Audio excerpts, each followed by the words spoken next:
berdoa. Sesungguhnya kami sangat memerlukan Tuhan dalam hidup ini. Entahkah dalam keraguan kami, kebingungan kami, atau sukacita kami. Kami sungguh berharap kami dapat terus merasakan hadir-Mu ya Tuhan. Bahkan dikala kami begitu sulit merasakan bahwa Engkau ada beserta dan mendengar kami.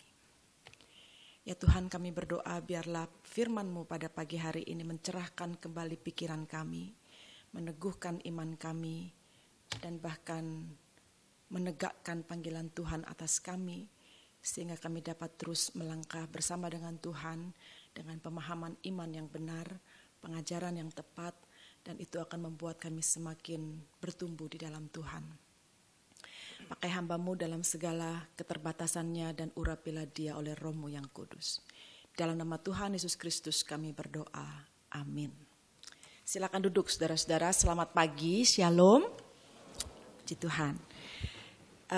Kita akan buka Alkitab kita dari Kejadian pasal yang ke-22. Kejadian pasal yang ke-22 ayat 1 sampai ayat yang ke-14. Saya akan bacakan bagi saudara sekalian dari TB2 Alkitab kita. Setelah semua peristiwa itu Allah menguji Abraham. Ia berfirman kepadanya, Abraham. Lalu sahutnya, ya Tuhan. Firman-Nya, ambillah Ishak anakmu yang satu-satunya yang engkau kasihi. Pergilah ke tanah Moria dan persembahkanlah dia di sana sebagai kurban bakaran pada salah satu gunung yang akan kuberitahukan kepadamu. Keesokan harinya pagi-pagi Abraham bangun, memasang pelana keledainya dan memanggil dua hambanya beserta Ishak anaknya. Ia juga membelah kayu untuk kurban bakaran, lalu ia berangkat ke tempat yang diberitahukan Allah kepadanya. Pada hari ketiga ketika Abraham melayangkan pandangnya, ia melihat tempat itu dari jauh. Abraham berkata kepada kedua hambanya, tinggallah kamu di sini dengan keledai ini. Aku beserta anak ini akan pergi ke sana. Kami akan beribadah lalu kami akan kembali kepadamu. Abraham mengambil kayu untuk kurban bakaran itu dan meletakkannya ke atas bahu Ishak anaknya. Sementara ia membawa api dan pisau di tangannya, lalu mereka berdua berjalan bersama-sama. Kata Ishak kepada Abraham ayahnya, ayahku. Sahut Abraham, ya anakku. Ishak bertanya, di sini sudah ada api dan kayu, tetapi di mana anak domba untuk kurban bakaran? Jawab Abraham, Allah yang akan menyediakan anak domba untuk kurban bakaran baginya, anakku. Demikianlah mereka berdua berjalan bersama-sama. Kemudian mereka kembali ke tempat yang diberitahukan Allah kepadanya. Abraham mendirikan mezbah di sana, menyusun kayu, mengikat Ishak anaknya dan meletakkannya di mezbah itu di atas kayu api. Abraham lalu mengulurkan tangannya dan mengambil pisau untuk menyembelih anaknya. Namun berserulah malaikat Tuhan dari langit kepadanya, Abraham, Abraham. Sahutnya, ya Tuhan. Lalu ia berfirman, jangan bunuh anak itu dan jangan lakukan apa-apa kepadanya. Sebab sekarang telah ku ketahui bahwa engkau takut akan Allah dan tidak segan-segan untuk menyerahkan anakmu yang satu-satunya itu kepadaku. Lalu Abraham menoleh dan melihat seekor domba jantan di belakangnya yang tanduknya tersangkut dalam belukar. Abraham mengambil domba itu lalu mempersembahkannya sebagai kurban bakaran pengganti anaknya. Abraham menamai tempat itu Tuhan menyediakan. Sebagaimana dikatakan orang sampai sekarang, di atas gunung Tuhan akan disediakan. Puji Tuhan. Saudara, ketika mempersiapkan khotbah ini, tiba-tiba saya teringat dengan satu puisi yang ditulis oleh Saint Augustine, oleh Bapak Gereja Agustinus, dalam masterpiece-nya dia Confessions, atau pengakuan-pengakuan dalam terjemahan bahasa Indonesia. Dia menjuduli puisi tentang Allah ini dengan What art thou then, my God? Jadi maksudnya adalah sebenarnya siapa ya engkau, atau seperti apakah engkau, atau apakah engkau ya Allahku? Saya bacakan puisi ini dengan cepat, ada terjemahan di bawahnya, saudara bisa lihat di sana. Dia katakan gini, most highest, most good, most potent, most omnipotent, most merciful and most just, most hidden and most present, most beautiful and most strong, standing firm and elusive, unchangeable and all-changing, never new, never old, ever working, ever at rest, gathering in and yet lacking nothing, supporting, filling, and sheltering, creating, nourishing, and maturing, seeking, and yet having all things. And what have I now said, my God, my life, my holy joy? Or what says any man when he speaks of thee? And woe to him who keeps silent about you, since many babble on and say nothing.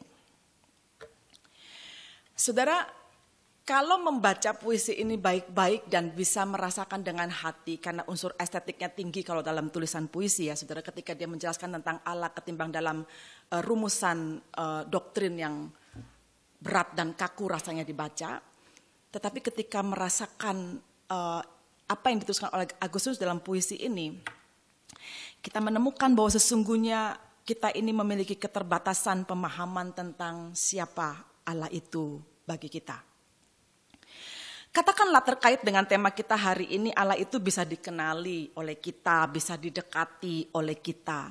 Tapi sebenarnya ketika ditanyakan kepadamu kembali pertanyaan ini, perkataan atau pernyataan ini, bisakah kita mengatakannya dengan jelas gitu? Apa sih approachable God? Apa sih knowable God? Saudara, bahasa kita sangat terbatas. Pengetahuan kita juga terbatas. Pemahaman dan pengertian kita juga sangat-sangat terbatas ketika kita bicara tentang Allah.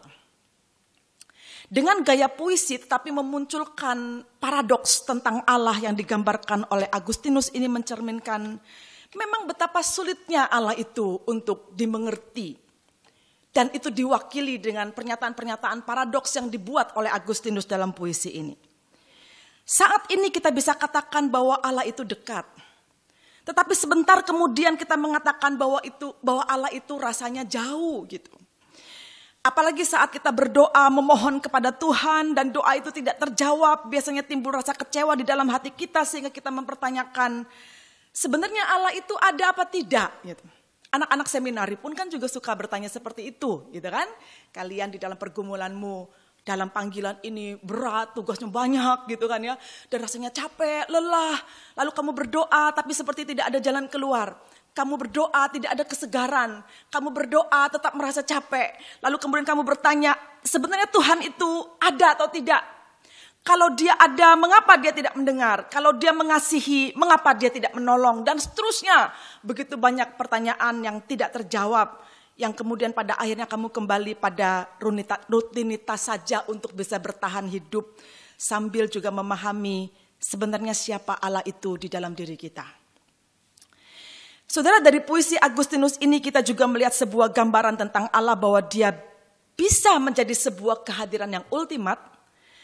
Tetapi pada waktu bersamaan dia juga adalah ketersembunyian yang ultimat. Itu paradoks. Dia tidak berubah tetapi dia juga sumber segala perubahan. Dia bekerja tetapi dia juga Allah yang beristirahat. Dia tidak pernah baru tetapi juga dia tidak pernah usang. Itu paradoks. Dan dikatakan bahwa pada kenyataannya untuk siapa Allah itu baik dan untuk siapa Allah itu terasa tidak baik. Tidak baik di sini menurut ukuran manusia. Kita tidak tahu juga. Untuk siapa Allah itu jauh dan tersembunyi. Dan untuk siapa Allah itu dekat dan mudah didekati. Tidak ada yang bisa mengatakannya dengan jelas. Setiap orang punya persepsi yang berbeda-beda tentang Allah. Belajar di seminari yang sama. Belajar dari dosen yang sama. Belajar atau baca dari buku yang sama. Tapi tetap memiliki persepsi yang berbeda tentang Allah. Why? Mengapa? Karena memang Allah itu tidak dapat dipahami secara sepenuhnya. Lalu bagaimana gitu menghadapi kondisi seperti ini di dalam pemahaman kita sebagai seorang yang belajar teologi paling tidak, kita sebagai hamba Tuhan, dosen-dosen yang sudah melayani dan bahkan mengajarkan tentang Allah. Pada bagian ini kemudian mendapatkan satu kesimpulan yang sangat baik. Karena Agustinus pun juga nggak tahu jawabannya bagaimana untuk mengatasi pemahaman yang sangat paradoks tentang Allah ini. Lalu dia katakan demikian, tetapi bagaimana Allah itu dapat dipahami dan dirasakan? Dekatkah dia atau jauhkah dia? Iman kitalah yang mengatakannya. Demikian kesimpulannya. Dekatkah dia atau jauhkah dia? Dirasakan atau tidak dirasakankah dia? Diketahui atau tidak diketahui?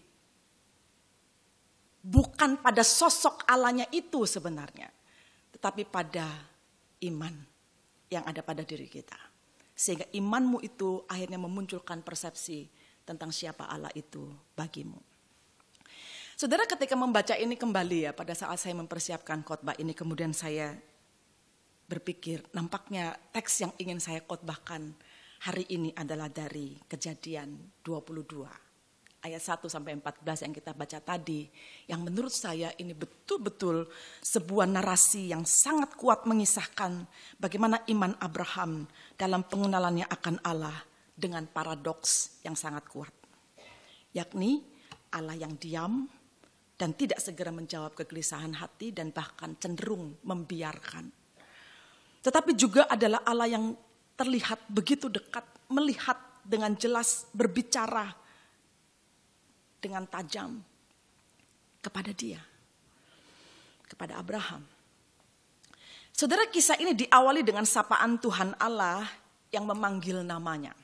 Abraham. Kita ini kalau dipanggil namanya senang. Kalau dosen lupa, siapa ya namamu? Kita pasti kan, gimana sih dosen ini gak ingat nama aku, udah 3 bulan juga sekolah, tapi tetap aja dia gak ingat. Mungkin salah satunya dosen itu adalah saya misalnya. Karena kadang-kadang saya suka lupa siapa ini, Cynthia apa Nancy ya, bingung gitu. Mukanya kok mirip-mirip dalam bayangan saya, tapi kalau dilihat benar-benar kok gak mirip juga gitu. Jadi, tapi ketika seseorang yang kita tidak sangka-sangka gitu, bisa kenal kita dan panggil nama kita personally gitu. Itu adalah sesuatu yang wah seneng dong ya gitu. Jadi saya yakin sekali ketika Abraham itu dipanggil namanya oleh Tuhan, Abraham. Dia seneng banget karena dia merasa Tuhan memanggil dia. Saudara-saudara, maka dengan begitu cepat, begitu dekat, begitu akrab, begitu indah, begitu atentif, Abraham menjawab, "Ya Tuhan." Saudara, panggilan yang terasa begitu dekat dan akrab dan sangat indah itu, sudah pasti di dalam pikiran Abraham ketika dipanggil, dia tidak pernah menyangka bahwa panggilan ini untuk maksud semacam unacceptable request dari Tuhan kepada dia. Nah, untuk panggilan ini pun Abraham yang tadi menjawab dengan antusias, "Iya Tuhan," setelah itu menyambungkan dengan percakapan berikutnya. Dan percakapan itu terasa begitu menyakitkan, serentak dari apa yang dia rasakan indah sebelumnya, senang sebelumnya, joyful sebelumnya karena dipanggil Tuhan. Lalu kemudian Tuhan mengatakan sesuatu yang unacceptable sebenarnya. Dengan mengatakan, "Ambillah Ishak anakmu yang satu-satunya yang engkau kasihi. Pergilah ke tanah Moria dan persembahkanlah dia di sana sebagai kurban bakaran pada salah satu gunung yang akan kuberitahukan kepadamu." Dari panggilan yang intim, hangat dan dekat, kalimat terakhir yang Abraham dengar itu seperti petir di siang bolong yang dia tidak berpikir bahwa itu akan diberikan kepadanya. Secara tiba-tiba pada saat itu Allah menjadi begitu jauh, bukan? Buat dia gitu. Incomprehensibly katanya gitu. Benar-benar tidak dapat dimengerti. Dan saya bisa membayangkan pasti begitu tercekatnya Abraham dengan permintaan Allah itu sehingga tidak tampak ada jawaban yang bisa diberikan, saudara-saudara. Saat itu kita lihat di dalam teks ini dialog itu terputus tiba-tiba. Abraham tidak bisa jawab. Tiba-tiba Abraham seperti tidak kenal dengan Allahnya. Hanya sesaat saja. Dari kenal menjadi tidak kenal. Dari rasanya dekat menjadi tidak dekat. Itu dalam satu klik. Di dalam hal itulah kemudian kita bisa melihat Abraham menjadi bingung seketika. Dalam hatinya, dia berpikir kan Allah ini tahu persis ya, gitu. Sekeras apa dia berjuang, sepanjang apa ujian terhadap imannya berlangsung, dan selama apa dia menunggu sampai dia benar-benar bisa mendapatkan Ishak, anak yang sangat dikasihinya itu, dan itu juga merupakan promise dari Tuhan. Nah sekarang ketika anak itu sudah beranjak remaja, menjadi harapan sebagai penerus keturunannya seperti yang dijanjikan oleh Allah kepada dia, tiba-tiba kok ya diminta lagi gitu oleh Tuhan. Dan cara mintanya pun sadis pula gitu. Untuk dipersembahkan sebagai kurban bakaran. Jadi Abraham sangat tidak mengerti sama sekali, seperti kita juga misalnya dalam kondisi kita, dalam pengalaman hidup kita nggak ngerti ya kenapa kok Tuhan bisa menimpakan ini kepada kita. Gitu. Kok bisa ada request seperti ini kepada kita gitu. Kok bisa ada panggilan seperti ini misalnya gitu kepada kita. Kita nggak ngerti, saudara-saudara. Dia tidak bisa paham mengapa ada hal-hal yang begitu tragis terjadi di dalam hidupnya, dan itu bersumber dari Allah yang berbicara kepada dia. Bersumber dari Allah yang berbicara dengan dekat di telinganya. Dan itu bukan hanya diizinkan oleh Tuhan, bahkan Tuhan sendiri yang minta agar hal itu terjadi. Sejak itu, saudara-saudara, silence and distance happen between God and Abraham. Diam dan berjarak. Karena setelah itu gak ada omongan apa-apa lagi, diam aja gitu. Klaus Westermann itu menggambarkan situasi ini benar-benar tidak enak gitu rasanya. Dan sedih sekali ketika diwakili dengan kata silence and distance di dalam hubungan keduanya. Yang tadinya deket, yang tadinya terima janji Tuhan, yang tadinya terima panggilan Tuhan, tiba-tiba kok jauh gitu. Saking bingungnya dia pun sampai gak berani dan gak bisa bertanya gitu. Jadi Abraham juga tidak mempertanyakan, tidak ada nada kemarahan juga, tidak meminta klarifikasi, tidak ada indikasi ingin melarikan diri dari Tuhan gitu. Idle aja gitu. Ya, diam aja gitu. Dan itu yang dikatakan oleh Klaus Westermann sebagai silence and distance. Bisa terjadi nggak dalam kehidupan orang percaya kepada Tuhan yang katanya approachable and noble? Sangat bisa terjadi. Mungkin saat ini di antara kalian juga sedang mengalami hal yang semacam itu. Saudara, yang heran sekali mungkin di dalam pikiran Abraham ini, kok ya caranya itu meminta anak ini dipersembahkan sebagai kurban bakaran? Gitu. Apa nggak ada cara yang lain? Gitu. Cara ini pada saat itu memang lazim dilakukan oleh bangsa kafir di sekitar Israel. Katakanlah seperti orang-orang Kanaan di kemudian hari ya. Dan orang-orang Yahudi tidak ingin mengikuti jalur itu gitu. Mempersembahkan korban anak sebagai korban bakaran. Akhirnya terus kemudian saking laknatnya, saking terkutuknya korban persembahan dengan mempersembahkan anak. Akhirnya orang kafir pun mengganti dengan mempersembahkan hewan. Orang Yahudi pun juga mempersembahkan hewan sebagai pengganti anak itu, saudara-saudara. Tapi kok ya Tuhan malah mengadopsi konsep mempersembahkan korban anak ini untuk ditujukan kepada Abraham. Ngeri betul ini. Tidak ada seorang pun yang tahu apa yang dirasakan oleh Abraham. Yang jelas, sepanjang malam itu pasti menjadi malam yang berat kan buat Abraham untuk dilalui seorang diri. Begitu sunyi, begitu sepi, karena hanya ada dia seorang yang tahu apa yang diminta oleh Allah dari dirinya. Beberapa penafsir menyebut ini adalah sebuah bentuk silent agony katanya. Menderita tapi diem, menderita tapi gak bisa apa-apa gitu. Silent agony. Mengingatkan kita kepada Kristus kan, pada saat dia mati dia berdoa in silent agony. Dia diam gitu. Dia hanya bersama dengan Bapa. Tapi tidak tahu ya apa terjadi karena dialognya gak ada. Gak kita lihat juga di dalam teks ini. Bahkan dia tidak sanggup memberitahu Sarah tentang permintaan Tuhan Allah kepadanya. Sampai di sini bisakah Abraham menjelaskan siapa Allah itu? Is God approachable? Is God knowable? Mungkin saat itu dia akan dengan cepat menjawab, no. Tidak. Karena dia juga nggak tahu jadinya siapa sebenarnya Tuhan itu ya gitu. Di dalam kondisi yang very struggle seperti itu biasanya kita jadi bingung Tuhan itu siapa. Saudara, keesokan paginya dalam diam yang sangat kelam, tanpa membawa hewan persembahan, dia berjalan bersama 2 budak anaknya itu menuju ke gunung di tanah Moria itu. Saya terkesan dengan pernyataan seorang penafsir yang mengatakan begini.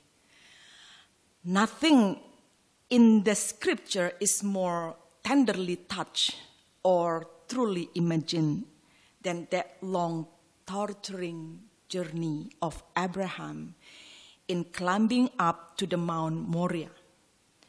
Abraham silent, Isaac silently wandering, and the servants silently following. Duh, gimana ya rasanya perjalanan itu gitu saudara-saudara. 3 hari silent, masing-masing diem dengan jalan pikirannya masing-masing. Masing-masing diam dengan persepsinya sendiri-sendiri tentang Tuhan. Ishak sih gak begitu tahu ya apa-apa. 2 servan itu juga gak begitu tahu apa-apa. Tapi ngelihat Abraham diem aja ya, mereka juga jadi diem aja gitu. Lalu dengan berusaha sekali untuk tenang di hari ketiga perjalanan itu, Abraham mengatakan kepada hambanya, tinggallah kamu di sini dengan keledai ini. Aku beserta anak ini akan pergi ke sana. Kami akan beribadah katanya. Kami akan menyembah Tuhan. Dan kami akan kembali lagi padamu. Ini perkataan apa ya? Mimpi atau perkataan imajinasi atau pernyataan imajinernya dia sendiri atau bagaimana gitu. Karena dia tahu jelas kok dia akan kembali nanti tanpa anak itu gitu. Tapi dia katakan kami akan beribadah ya. Dan kami akan kembali lagi kepadamu katanya gitu. Saudara, tidak dijelaskan apakah Abraham sedang menutup-nutupi masalahnya atau memang ada secerca harapan bahwa dia akan kembali lagi bersama dengan Ishak gitu. Tetapi Abraham juga tidak tahu apakah yang dia katakan itu akan terjadi atau tidak. Kebingungan tentang Allah itu begitu pekat di dalam hati dan pikiran seseorang, Abraham dan juga mungkin kita, saudara dan saya.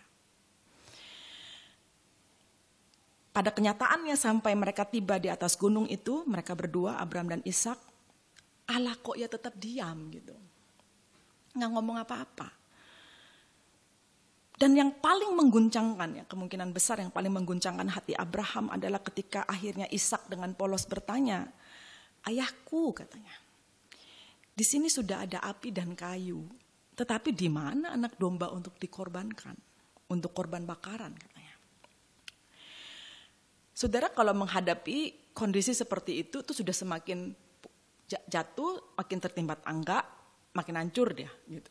Makin gak tahu lagi apa yang dibuat. Sampai seperti itu saudara, orang bergumul untuk mengenal Tuhan. Sampai benar-benar dibuat tidak berdaya gitu. Gimana caranya menjawab anak ini coba?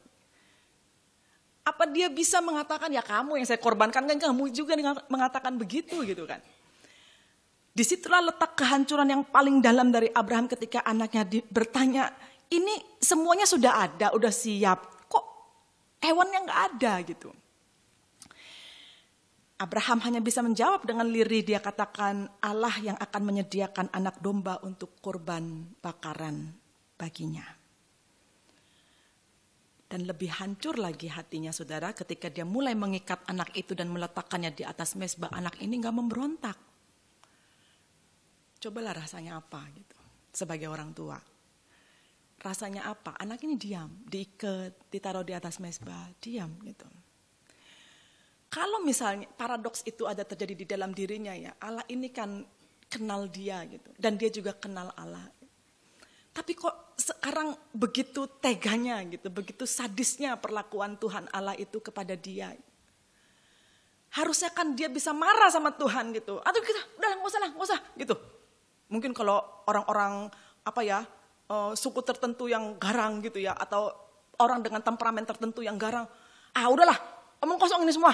Buka semuanya, talinya, kita turun lah gitu. Kan bisa ngomong kayak gitu kan. Dan dia katakan Tuhan Allah itu ngomong kosong kan bisa. Tapi kok dia tetap ada di sana gitu. Dan kok ya tetap dia angkat pisaunya untuk membunuh anak itu gitu kan. Itu tuh sebuah scene yang saya sendiri sulit sekali gitu untuk mengatakan bahwa ini luar biasa hebat untuk menggambarkan siapa Allah itu bagi kita. Bahkan di dalam ketidakberdayaan kita gitu. Saya yakin sekali iman Abraham itu sebenarnya terseok-seok meskipun dia pada saat itu dan kemudian hari dikatakan dia adalah bapak orang beriman. Tetapi pada saat itu imannya pun pasti kalang kabut sebenarnya. Keputusan apa yang harus dia ambil di dalam imannya itu? Siapa Tuhan di dalam dirinya yang harus dia responi dengan iman seperti apa gitu. Tetapi imannya itulah yang memunculkan persepsi yang kemudian membuat dia mengangkat pisau itu dan siap membunuh anak itu. Saudara, bisa gak ya kita bayangkan scene ini sebagai sebuah cerminan diri kita di hadapan Tuhan gitu. Terseok-seok sih kita, berat sih memang gitu. Jatuh bangun, sulit sekali sebenarnya untuk bangun, untuk maju. Gak punya tenaga lagi, capek dan gak tahu harus melakukan apa. Tapi kok bisa tetap mengangkat pedangnya dan siap untuk melakukan apa yang Allah katakan. That's a perception of God, saudara-saudara. Dan itu yang harus kita pelajari baik-baik. Bagaimana orang beriman, orang Kristen memiliki iman yang seperti ini. Saudara-saudara, dalam hitungan detik mungkin ya, sudah pasti. Karena kalau udah ngangkat kayak gini udah siap bunuh kan ya. Lalu Tuhan menghentikan gerak tangan Abraham itu dan memanggil namanya lagi 2 kali, nggak cuma sekali. Itu iterasi, pengulangan dari apa yang pernah terjadi sebelumnya. Dia panggil Abraham, Abraham katanya gitu. Kalau Abraham ini marah, dia nggak jawab, dia diemin itu Tuhan, keterlaluan Tuhan, gitu kan? Tapi kalau saudara lihat rhyme-nya atau ritmenya gitu ya dari tulisan ini, Abraham tuh jawabnya sama dengan jawaban atentif. Ya Tuhan katanya. Hebat ya saudara ya. Bisa gak ya kita beriman kayak gini gitu. Dan dia tetap mengakui itu Tuhan. Lalu Tuhan berkata, jangan bunuh anak itu. Dan jangan kau lakukan apa-apa kepadanya, sebab sekarang telah ku ketahui bahwa engkau takut akan Allah dan tidak segan-segan menyerahkan anakmu yang satu-satunya itu kepadaku. Lalu Tuhan menyediakan seekor domba jantan di belakangnya untuk menjadi pengganti anaknya itu. Lalu kemudian Abraham mempersembahkan korban itu. Lalu tempat itu dinamailah Jehovah Jireh. Sebuah sebutan tentang keyakinan imannya tentang siapa Allah itu, saudara-saudara. Jehovah Jireh. Yang artinya secara literal, Tuhan melihat kita. Tuhan melihat kita. Kata melihat itu menunjukkan betapa dekatnya Dia. Hanya saja di saat silent agony itu, kayak gak bisa dirasakan, saudara-saudara. Sampai ketika dia menyimpulkan peristiwa itu dengan sebutan Jehovah Jireh untuk menamai tempat itu. Artinya dia tahu bahwa dia Allah begitu dekat. Dan dia mengenal kita. Dan dia tahu kapan berbicara untuk membreak, untuk memecah silent agony itu. Itu Tuhan. Itu Allah kita. Dan kita umat yang dikasihinya. Yang diizinkan Tuhan mungkin berkali-kali mengalami silent agony itu dan memiliki paradoks-paradoks yang membingungkan tentang Allah di dalam diri kita. Kiranya firman Tuhan ini menolong kita dengan satu ingatan, in close dialogue or in silent agony, dalam dialog yang sangat dekat atau di dalam kediaman, kesunyian yang begitu membuat kita menderita. God is still God. Allah tetaplah Allah. He is still a knowable and an approachable God. Itu yang harus ada di dalam keyakinan iman kita. Mari kita berdoa. Peristiwa besar ini terjadi di dalam sejarah ribuan tahun yang lalu.